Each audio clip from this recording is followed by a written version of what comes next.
चलिए आज बात करते हैं उत्तराखंड की। एक ऐसी जगह जिसे देवभूमि यानी देवताओं की भूमि कहा जाता है। लेकिन आज ये एक बहुत बड़े, बहुत अहम मोड़ पर खड़ी है। ये कहानी है एक तरफ सदियों पुरानी परंपरा की और दूसरी तरफ तेज रफ्तार से आते बदलाव की। देखिए, सदियों से उत्तराखंड की पहचान यही रही है। एक पवित्र भूमि जहां लोगों का जीवन, उनका समाज, उनकी संस्कृति, सब कुछ प्रकृति के साथ एक गहरे रिश्ते में बंधा हुआ है। ये सिर्फ कोई कहने की बात नहीं, बल्कि वहां जीने का एक तरीका रहा है। लेकिन अब कहानी में एक ट्विस्ट है। यही प्राचीन भूमि आज एक मॉडर्न फ्रंटियर भी बन गई है, जहां विशाल सुरंगें बन रही हैं, आर्थिक विकास बहुत तेजी से हो रहा है और नए सामाजिक कानून भी आ रहे हैं। तो सबसे बड़ा सवाल ये उठता है कि क्या ये दोनों दुनियाएं एक साथ चल सकती हैं?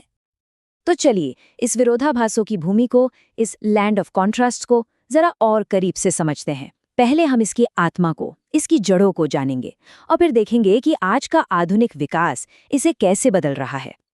तो सबसे पहले बात करते हैं उस चीज की जो उत्तराखंड को उत्तराखंड बनाती है, उसकी सांस्कृतिक आत्मा, उसकी प्राचीन मान्यताएं और एक जीती जागती विरासत। और इसकी जड़ें जुड़ी हैं वहां के स्वदेशी समुदायों से। थारू, भोटिया, जौनसारी, राजी और बुक्सा, ये सिर्फ नाम नहीं हैं, ये वो समुदाय हैं जो इस इलाके की आत्मा हैं, जिन्होंने सदियों से यहाँ की संस्कृति और परंपराओं को संभाल कर रखा है। अच्छा, तो इन समुदायों के कोर वैल्यूज क्या है? सबसे पहले प्रकृति के साथ एक गहरा जुड़ाव, फिर कम्युनिटी फर्स्ट मतलब सबका भला सोचना, और हाँ, सच्चाई और एक दूसरे के लिए सम्मान। ये सिर्फ कहने की बातें नहीं हैं, बल्कि इनकी रोजमर्रा की जिंदगी का हिस्सा हैं। और पता है सबसे कमाल की बात क्या है? ये जो सारा ज्ञान है ना, ये किसी स्कूल या किताब से नहीं मिलता। ये तो पीढ़ी दर पीढ़ी आगे बढ़ता है, रोज के अनुभवों से, साथ मिलकर काम करने से। मतलब ये एक लिविंग ट्रेडिशन है जो हर पल जिंदा रहती है। तो ये तो हुई एक बात। अब देखते हैं सिक्के का दूसरा पहलू, उत्तराखंड का आज और उसका भविष्य। एक ऐसा भविष्य जिसे बहुत बड़े पैमाने पर बड़ी बड़ी परियोजनाओं के जरिए बनाया जा रहा है। 3.78 लाख करोड़ रुपए। ये है उत्तराखंड का 2024-25 का अनुमानित सकल घरेलू उत्पाद यानी जीडीपी। मतलब स्टेट की इकोनॉमी का स्केल काफी बड़ा है और तेजी से बढ़ रहा है। तो सवाल ये है कि ये ग्रोथ आ कहाँ से रही है? देखिए, लोक प्रशासन और सेवाएं, निर्माण उद्योग और रेलवे, ये वो टॉप सेक्टर्स हैं जो इस ग्रोथ को ड्राइव कर रहे हैं। खासकर कंस्ट्रक्शन और इंफ्रास्ट्रक्चर पर बहुत ज्यादा फोकस है। और इंफ्रास्ट्रक्चर की बात हो तो एक प्रोजेक्ट का जिक्र करना तो बनता ही है, ऋषिकेश कर्णप्रयाग रेलवे प्रोजेक्ट। ये हिमालय में बन रहे सबसे बड़े और सबसे मुश्किल प्रोजेक्ट्स में से एक है। ये कनेक्टिविटी को हमेशा के लिए बदलने की ताकत रखता है। जरा इन आंकड़ों पर गौर कीजिए। टोटल लंबाई 125 किलोमीटर और उसमें से 105 किलोमीटर जमीन के नीचे सुरंगों से होकर गुजरेगी। सोचिए, ये वाकई पहाड़ों के बीच से एक नया रास्ता बनाने जैसा है।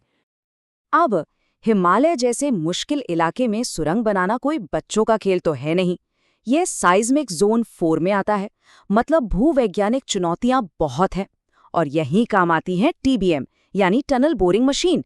ये विशाल मशीनें हैं जो चट्टानों को काटकर रास्ता बनाती है, और ये पहली बार है कि भारत के पहाड़ी इलाकों में इनका इस्तेमाल हो रहा है।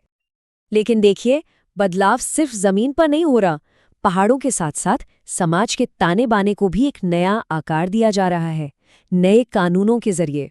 चलिए इसे भी समझते हैं। हम बात कर रहे हैं यूनिफॉर्म सिविल कोड यानी यूसीसी की। उत्तराखंड इसे लागू करने वाला पहला राज्य बना है। इसका सीधा सा मतलब है कि शादी, तलाक, विरासत जैसे मामलों में सभी नागरिकों के लिए एक ही कानून होगा, चाहे उनका धर्म कोई भी हो। और इस यूसीसी का एक पहलू है जिसकी बहुत चर्चा हो रही है, और वो है लिव इन रिलेशनशिप्स का अनिवार्य पंजीकरण। तो ये काम कैसे करेगा? अगर कोई जोड़ा लिव इन रिलेशनशिप में है तो उन्हें साथ रहना शुरू करने के 30 दिन के अंदर इसे रजिस्टर कराना होगा। ये ऑनलाइन भी हो सकता है, ऑफलाइन भी। रजिस्ट्रार फिर इसे वेरीफाई करेगा। और एक जरूरी बात यह है कि इसकी जानकारी लोकल पुलिस स्टेशन को भी दी जाएगी। और अगर कोई इसे रजिस्टर नहीं कराता है तो इसके लिए सजा का भी प्रावधान है। 30 दिन में रजिस्टर न कराने पर 3 महीने तक की जेल या 10,000 का जुर्माना हो सकता है। और अगर रजिस्ट्रार के नोटिस को भी नजरअंदाज किया तो सजा और भी बढ़ सकती है, 6 महीने तक की जेल और 25,000 का जुर्माना। मतलब इस कानून को काफी सख्ती से लागू करने का इरादा है। तो हमने दो तस्वीरें देखी, एक तरफ सदियों पुरानी परंपरा और दूसरी तरफ तेज रफ्तार से आता विकास। अब सवाल ये है कि आगे क्या होगा? क्या ये दोनों दुनियाएं साथ साथ चल सकती हैं? और यही सबसे बड़ा सवाल है, क्या देवभूमि की पहचान और हाई स्पीड डेवलपमेंट की हकीकत, क्या ये दोनों एक साथ रह सकते हैं? क्या इन दोनों के बीच कोई बैलेंस बनाना मुमकिन है?